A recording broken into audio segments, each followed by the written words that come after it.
Welcome to the Kingsburg Community Church podcast, Thinking About Faith. We pray that this podcast helps you deepen your faith in God and stir some inner thoughts about the Christian life. Hi, everyone, and welcome to the KCC podcast, Talking About Faith. I am not Pastor Ed. This is Pastor Ricky, and I am pleased to make my debut on the KCC podcast. Pastor Ed invited me on here to share about my experiences with short-term missions because it is Missions Month, and we want to talk about missions here at KCC. And he asked me to share about my experiences and also why it's something we still do and why we see it's still so valuable. Well, my experience with short-term missions began when I was a freshman in high school. Our church was doing a spring break Mexico missions trip to Tijuana through YWAM, which is Youth with a Mission.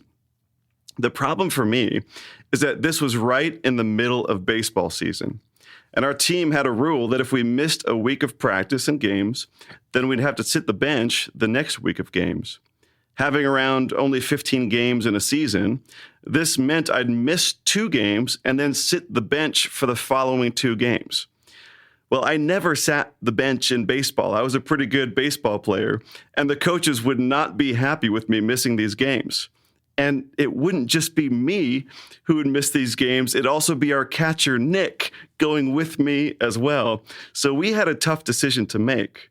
Go on this short-term mission trip to help build a home for a family in Mexico, or stay home and keep our commitment to the baseball team. I remember the coaches saying to us in the locker room, just let other people go. You guys don't need to go. That's nice. You want to go build homes in Mexico for families, but why does it need to be you? They really put the pressure on us to stay and to play in these games. And I wish I could have said it wasn't tempting to do so, but it was almost as if that the more they pressured us to stay, the more convinced I was that I needed to go. I needed to do this, I thought. And it was more about who and what owns my heart than anything else. Did God own my heart? Or did this sport with these bats and balls own me? It was a time for me to make a decision that made it crystal clear in my heart who the true king of my heart was. And it cost me almost a fourth of my season, which to some who don't care much for sports, sounds like a small thing. But to me, as a freshman on the high school team, it was not a small thing at that time. But I knew in my heart that these games I'd miss are things I'd forget about as time went on. But this missions trip was something I'd never forget. And it's true. It was an unforgettable trip. A bit of a culture shock, a lot of being out of my comfort zone, and yet it allowed me to serve God in a way I'd never done before, to love on a family I'd never met, to meet believers from different states in the U.S. and from our neighboring country, Mexico. It was a chance to hear prayers in a different language, to have to try to speak to locals in broken English and Spanish and a lot of hand gestures. And from this, I found that I had so much more in common with strangers who were believers than with some of my baseball teammates who did not know Christ. I was challenged and changed by this experience. I don't know how much my single hammer did to help the project overall. Certainly, it could have been done without me, like my coaches said, but going on that trip set something straight and right in my heart. It solidified something in me, strengthened my backbone, in a sense, to be committed to my faith in a way that I hadn't been before. This was true for me, and it was also true for my good friend Nick, who went.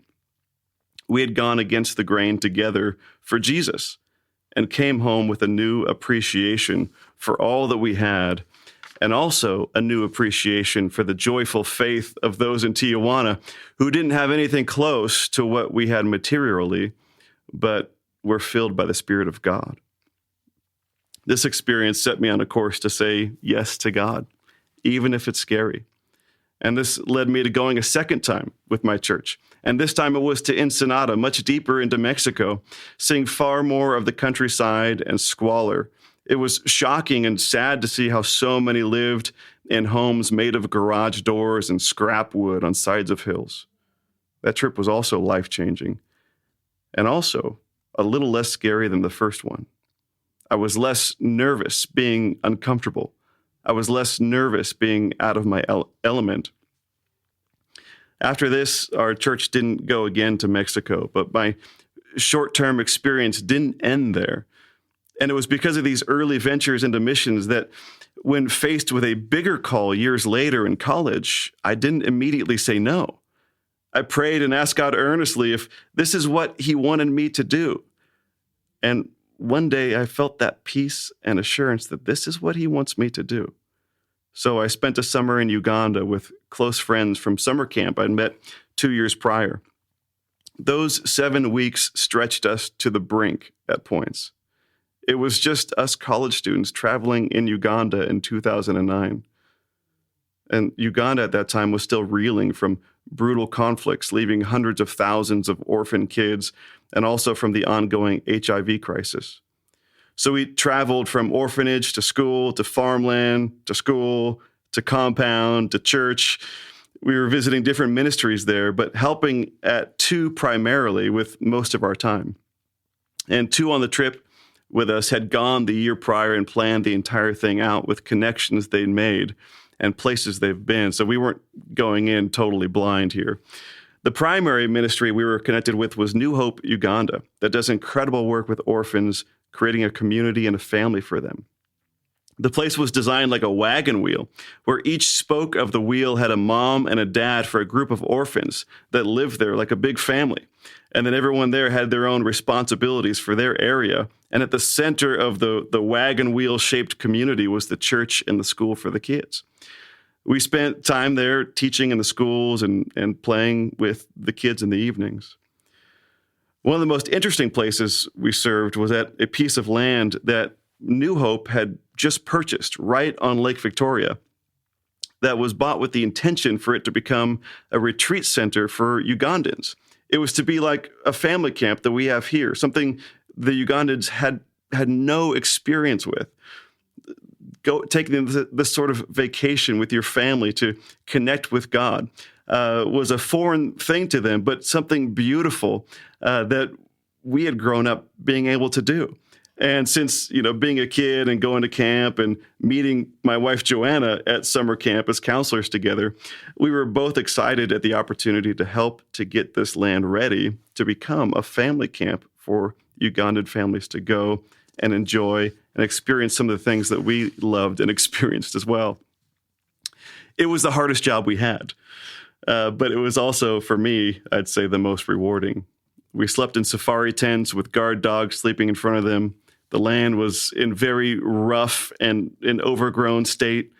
The leader wanted a beach to be on the lakefront there, and so we had to rip out a ton of weeds and plant growth to make this really sandy beach for people to enjoy. And we also had to cut a trail to the lake through the bush. It was kind of a bit of a hill down to Lake Victoria from where we were. And so it was a lot of hot, sweaty, humid days with giant spiders and monkeys and birds and huge clouds of lake flies being blown in by the wind, and trying to avoid cutting down banana trees as we were hacking through the bush. And all the while, there was this little small fishing village nearby that supposedly at one time they were cannibals. And they would play these tribal drums late into the night, and they were not pleased with this camp that had not suddenly moved in to be their neighbors. And so there were some dicey moments with them, but everything turned out okay. But it was a little bit harrowing at times, and but of course, incredibly rewarding all the same. One experience that still, I think about, and it creeps me out, was when I was sent into an attic of one of the homes there to clear out a bat infestation. The bat guano was seeping down the walls, and they had us go up into this attic with bandanas around our faces, with headlamps on and gloves, work gloves, to kill these bats with our bare hands and sticks. They said that the tennis rackets weren't great for this, but they didn't have any on hand because this was a remote location. So I went up there and smashed 50 bats and put them in a grocery bag. It was brutal work, but it needed to be done. And they had to do it on a fairly regular basis, apparently, to keep these bats from infesting the attics. So, yeah, missions can look very different at times. We also painted, dug trenches, hacked down, lots of jungle, ate fish head soup, harvested corn. We just missed a black mamba, apparently. We saw some guys cornering a king cobra and see its head raise up. We got attacked by driver ants, and these things were nasty. They actually used the jaws of the driver ants. They use them to stitch up wounds. So they'll pick up one of these ants, and they have these giant maws, and you just stick them on whatever deep gash you have, and you let them bite down to close up your wound, and then you rip off the body, and so you keep the head in your skin. And so because of this, they can also bite through your clothes, and it really hurts. Anyhow, it was quite the summer. At the end of that trip, we stayed with a younger missionary, and I remember him lamenting a bit how short-term teams, they come having raised thousands of dollars to come, and, they help a little bit, but it would actually be much better if they just raised the money and sent it to the missions agencies and the people in need directly. And that's a question many people have, why not just send money instead? Well, a few things here. First, sure, sending a bunch of money would help more than we did because you can hire 5 times the labor force than what it costs for us to go out there. However, the people, the family and friends that gave money, they gave money because they know and they love us, and they wanted to send us on this missions trip. They aren't going to send money to some random missions agency they have no connection with. So how do you build connections, relationships?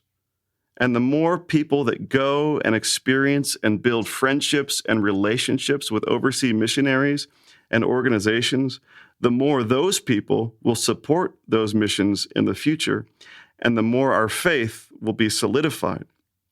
So do both. Send money and send people. It doesn't have to be one or the other. And furthermore, it changes your life to go, truly. And who knows, you might be part of changing someone else's life in the process. Travel costs is a very small thing in the grand scheme of things. Ultimately, these experiences were instrumental in me answering the call to ministry years later. I'd already trusted God and took a leap of faith before, and he was faithful then. Why wouldn't he be now? I didn't think I was worthy in any way to represent Christ on a missions trip, and much less in full-time ministry. And yet he called me and, somewhat wrestled me into it. A different story. But these short-term experiences prepared me to do uncomfortable things. And in fact, that's where God can really shape us. In those moments of being so uncomfortable, we rely on him so much for every moment. These experiences prepared me to lead our youth on short-term mission trips. When that call to ministry happened in my life to be the youth pastor here at KCC in 2014. And I helped lead 2 youth trips to Mexicali and our first time taking youth to the Czech Republic. I helped to lead that one with our established English camp that's been going on for years and years over there.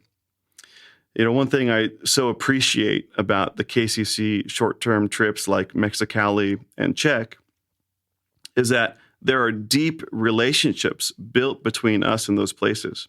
We are not with an organization like YWAM that does great work with students, don't get me wrong, but when you change a location every year and don't build long-term relationships, you lose a depth of what the missions experience could be. Pastor Arnaldo from Vida Nueva Church in Mexicali is not a pastor I met once in Mexico. He's a friend who I see almost every year. His kids are my friends.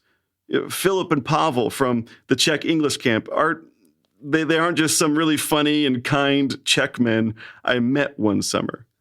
I'm friends of their family. They know Joanna and me, and they care about us. There's something that happens in your heart for the world when you do international missions. The world becomes smaller, and your heart opens up to see a little more of God's heart for the nations. And it was so fun for me to witness this happen in the heart of our students that went, to see them grow in flexibility, to be stretched, to grow in a love of service, and to get that bigger vision that God has for the world, that we aren't the only ones in the world. We're not the only ones who love God. There's a world full of people of every nation who love and serve God. Mostly it humbles you. It's humbling to see those with nothing having greater faith than anyone you've ever met and being filled with so much joy. And so many of our students, past and present, who've done short-term missions have come home and never stopped serving. Their whole outlook shifts and they begin to think differently. So instead of watching someone struggle to do something, they jump in and help. It's natural for them. Many have gone on to start ministries of their own. Many lead Bible studies here.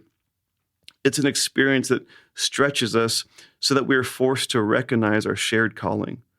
The church, I'm sure you've heard Pastor Rez say before, it's not a cruise ship. We're a battleship. And the work is a work of love. And God's work in us on these trips is a refining fire that burns away selfishness. It burns away ingratitude. It burns away pride. It burns away needing to have it our way, for we suddenly see a much bigger picture than our own little world that we have here. We see just a little more of how God sees, and our faith becomes more resilient. And we're responsible now for the things we've seen and the things we know. And we develop a holy discontent that challenges us to give more, to desire less, to say thank you more, to love more deeply and sincerely. So if you've considered and haven't gone on a KCC missions trip, I'd highly encourage you to pray, to wrestle with it more, and see if it's something God would have you do. But be warned, you too might catch the disease of cross-cultural adventures with Jesus.